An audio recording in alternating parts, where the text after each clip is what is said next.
আন্তর্জাতিক ক্রিকেট ক্যারিয়ারের একেবারে শেষ বেলায় বাংলাদেশের ক্রিকেটের অন্যতম তারকা সাকিব আল হাসান টি-20 বিশ্বকাপ খেলে ফেলেছেন। ফরম্যাটটিতে নিজের শেষ ম্যাচ।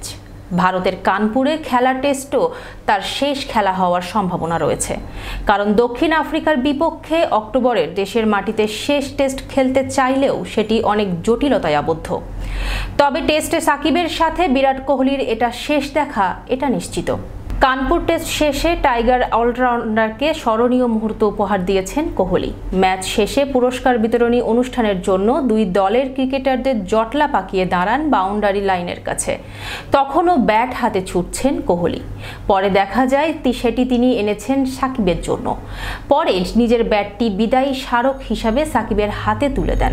বন্ধুর মতো কাঁধে হাত রেখে কিছু কথাও বলেন ভারতীয় মাস্টার ব্লাস্টার। হয়তো ভবিষ্যতের জন্য শুভকামনা জানিয়েছেন সাকিবকে। বাংলাদেশি তারকাও সহাস্যে তার জবাব দেন।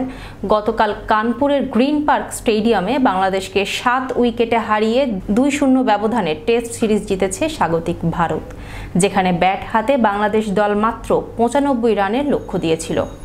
বাংলাদেশ দ্বিতীয় ইনিংসে ব্যাট শুরু করে 52 রানে পিছিয়ে থেকে অল আউট হওয়ার আগে তোলে 146 রান।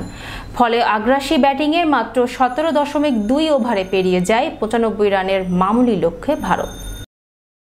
এতক্ষণ সাথে থাকার জন্য ধন্যবাদ সবাইকে।